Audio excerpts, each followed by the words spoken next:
O que a Polícia Federal, escândalos financeiros, brigas de conselho, apostas bilionárias e até carne vencida têm em comum? Acredite se quiser, todos esses ingredientes fazem parte da história da BRF, uma das maiores empresas de alimentos do mundo. Uma trajetória que começa com o linguiça artesanal no interior de Santa Catarina e passa por uma sequência de reviravoltas digna de uma série de streaming, com direito a traições empresariais, heranças familiares e mega fusões e um final, bem, que talvez ainda esteja sendo escrito. Eu sou a Isis Franco e você está na AUVP Capital, seja muito bem-vindo!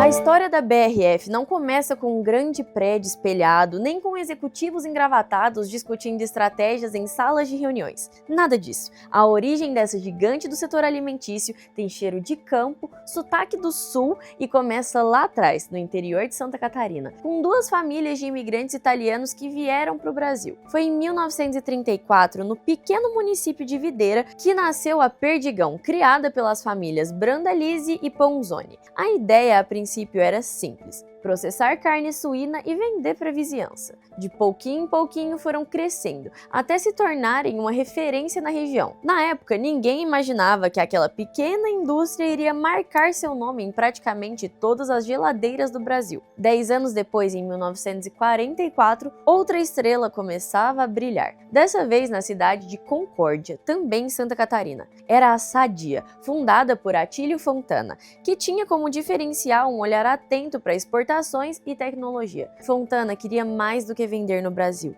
Ele queria mandar presunto para o mundo inteiro e conseguiu. A Sadia foi a pioneira em muitas coisas, inclusive em marketing, o que é simplesmente inovador. Porque imagina só, quem é que 70 ou 80 anos atrás pensaria em aplicar estratégias de marketing para tentar vender presunto no Brasil? Pois é, apesar de serem duas empresas distintas atuando no mesmo setor naquela época, a Perdigão não ficou para trás. As duas empresas cresceram em paralelo e simultaneamente, travando uma verdadeira batalha de titãs nos supermercados. Sadia lançava peru temperado em 74, Perdigão respondia com Chester em 79. Era uma disputa boa, daquelas que fazem o consumidor sair ganhando. Sadia investia pesado em congelados e exportações, enquanto a Perdigão construía uma cadeia produtiva robusta e bem verticalizada. Apesar da rivalidade acirrada, ambas tinham algo em comum: raízes profundas no agro brasileiro, uma forte conexão com o interior e uma capacidade absurda de crescer, cada uma com seu estilo, suas estratégias e suas crises, que, spoiler, a gente vai falar mais sobre ainda nesse vídeo. Mas por enquanto fica o registro: a BRF nasceu da união de duas marcas que já eram conhecidas no setor de alimentos. Marcas que surgiram pequenas lá no interior de Santa Catarina. Antes de serem siglas, executivos e relatórios financeiros, Sadia e Perdigão foram histórias de família, de pequenas cidades e de um Brasil que ainda descobriu o poder da indústria alimentícia. Mas como é que aconteceu essa fusão exatamente? É o que eu vou te ajudar a entender agora.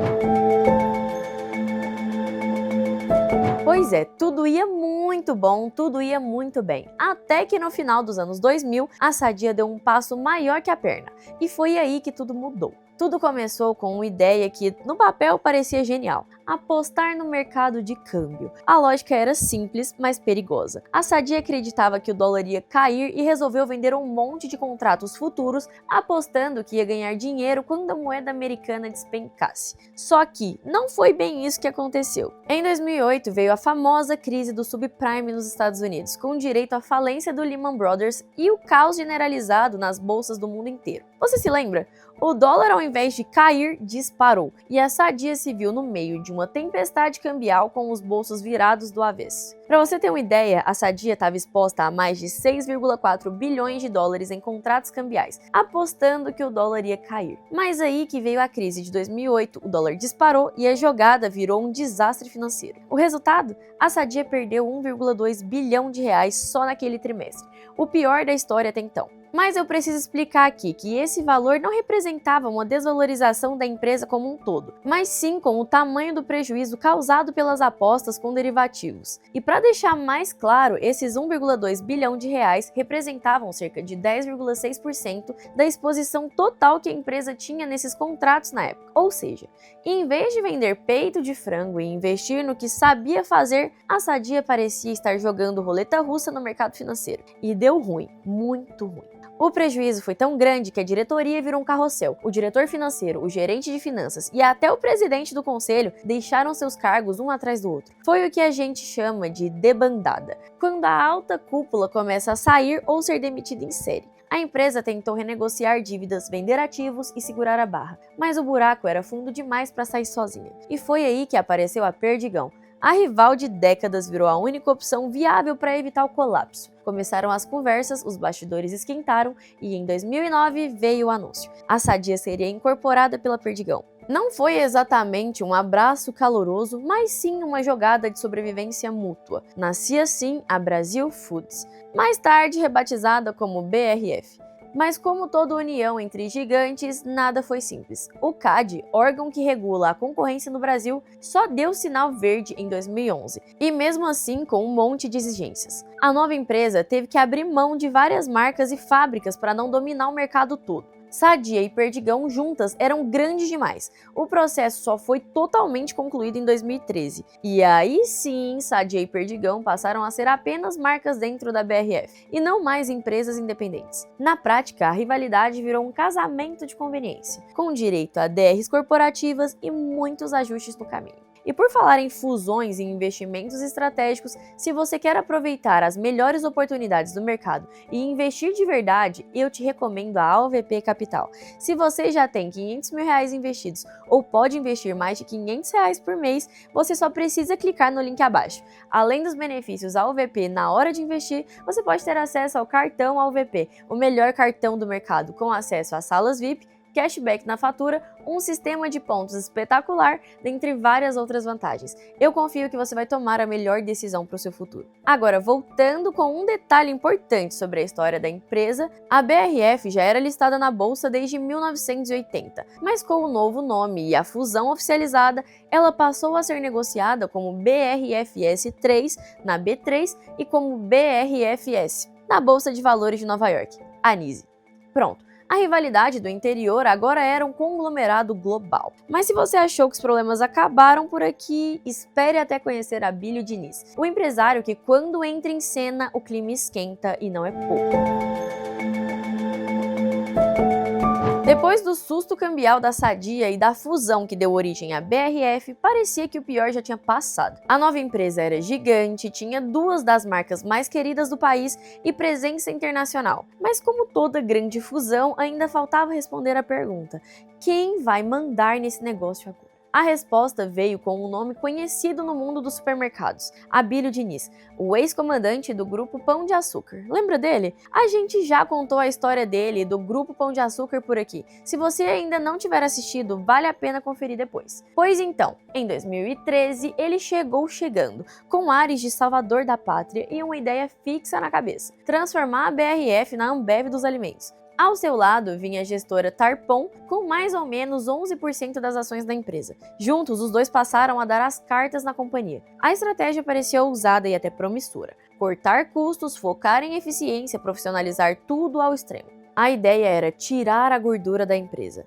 mas no caso da BRF, a expressão acabou sendo quase literal. A Abílio e a Tarpon fizeram uma limpa no quadro de executivos. Muitos profissionais com décadas de experiência vindos da Sadia e da Perdigão foram substituídos por nomes de fora do setor. A intenção era oxigenar a empresa, como diziam nas reuniões. Mas o que aconteceu mesmo foi uma baita perda de know-how. Gente que entendia profundamente da cadeia produtiva, genética de aves, sazonalidade de mercado, foi embora. E o pior, muitos desses profissionais acabaram indo parar na concorrência. Enquanto isso, o novo comando apostava alto em decisões financeiras. Em 2015, por exemplo, a BRF apostou na queda do preço dos grãos e consumiu boa parte do estoque de ração. Só que, adivinha, o preço subiu e a empresa foi pega de calça curta. Resultado, mais prejuízo e mais dor de cabeça. A parte do marketing também sofreu. Tentaram posicionar a Sadia como marca premium e a Perdigão como linha mais popular. Só esqueceram de combinar com os consumidores. O pessoal que comprava Sadia não quis pagar mais caro de repente, e quem gostava da Perdigão torceu o nariz para mudanças que pareciam desvalorizar a marca. Moral da história: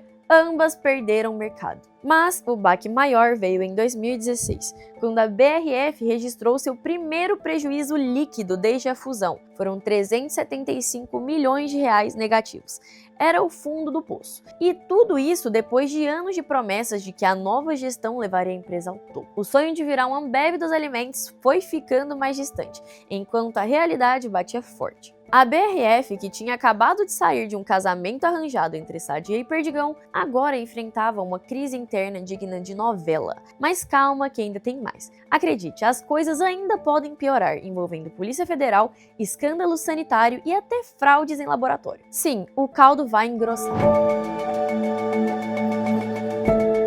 Se você achou que a BRF já tinha passado por momentos difíceis com a crise da Sadia e os tropeços da nova gestão, segura firme porque agora o bicho vai pegar. A empresa caiu de cabeça num escândalo que misturava carne, corrupção e muita, mas muita dor de cabeça. Tudo começou em março de 2017, quando a Polícia Federal iniciou a famosa Operação Carne Fraca. Parabéns, inclusive para quem inventou o nome dessa operação. Então, o objetivo era desarticular um esquema de corrupção que envolvia fiscais do Ministério da Agricultura e grandes frigoríficos. A acusação: pagamento de propina para liberar produtos sem a devida fiscalização sanitária. E no meio da lista de investigados estava lá a BRF. Na época, a empresa foi citada por supostas irregularidades na unidade de Mineiros, em Goiás, onde teriam sido utilizados ingredientes fora do padrão e, em alguns casos, alimentos vencidos. Sim, meus amigos, vencidos.